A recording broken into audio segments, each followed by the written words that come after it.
यज्ञ में एक शंख रखा गया था कि जिस समय यज्ञ की पूर्णता होगी तो शंख अपने आप बज जाएगा। तो ब्रह्मा जी भी यज्ञ में थे, भगवान शंकर भी थे, बड़े बड़े ऋषि मुनि थे, सबने वहाँ भोग लगाया लेकिन शंख नहीं बजा। तो युधिष्ठिर जी ने भगवान श्री कृष्ण से पूछा, महाराज शंख नहीं बजा। तो उन्होंने कहा अभी यज्ञ पूर्ण नहीं हुआ, किसी अकिंचन महाभागवत ने प्रसाद नहीं पाया। बोले इतने बड़े बड़े सिद्ध ऋषि मुनि आए और उनके प्रसाद पाने से शंख नहीं बजा। अकिंचन भक्त तो कौन ऐसा अकिंचन भक्त रह गया जो राजस्व यज्ञ में निमंत्रण नहीं दिया गया। भगवान ने कहा तुम्हारे द्वारे रोज आते हैं वो। बोले प्रभु ऐसा कौन भक्त है जो रोज दरवाजे आता है और मैंने उसका स्वागत नहीं किया। तो बोले आपके यहाँ झाड़ू लगाने वाला स्वपच वाल्मीकि। बोले प्रभु वो अनन्य भक्त है। बोले महान अनन्य भक्त है और उनके हृदय में भक्ति का अभिमान भी नहीं है। अर्जुन और भीमसेन को भेजा, जाओ उनके घर और उनको निमंत्रण देके बुलाओ और रसोई तैयार करें द्रौपदी, और जब उनको सम्मान से पवाओगे तब यज्ञ पूर्ण होगा। तो स्वपच वाल्मीकि के यहाँ जब अर्जुन और भीम जी गए तो वो रो रहे थे भगवान का नाम जप करते हुए, हा कृष्ण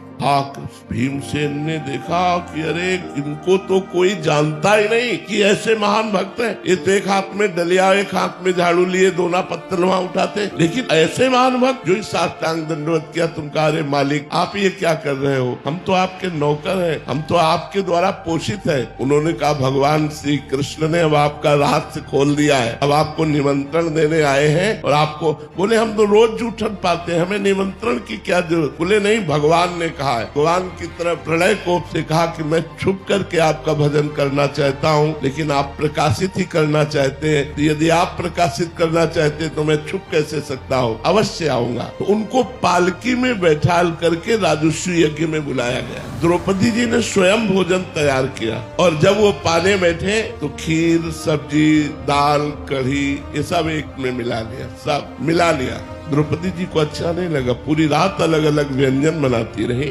स्वपच वाल्मीकि जी ने पाया लेकिन शंख नहीं बजा। युधिष्ठिर जी ने कहा महाराज आप तो कह रहे थे अकिंचन महाभागवत स्वपच जी जब पालेंगे तो शंख बज जाएगा। बोले शंख तो बज जाएगा लेकिन अपराध हो गया, इनके प्रति किसी ने अपराध कर दिया इसलिए शंख नहीं बजा। किसने किया? तो द्रौपदी जी ने कहा मेरे मन में एक बात आई प्रभु, पूरी रात सुंदर सुंदर पकवान बनाती रही, एक में मिला लिया तो मुझे लगा कोई राजा महाराजा होता तो वो स्वाद जानता, ये क्या जाने स्वाद, इसीलिए एक में मिला लिया, ऐसा मेरे मन में आया। बोले तो वैष्णव अपराध बन गया, वैष्णव में दोष दृष्टि बन गई, इनके चरणों में प्रणाम करो। प्रणाम किया। जे ही द्रौपदी जी ने प्रणाम किया बड़ी जोर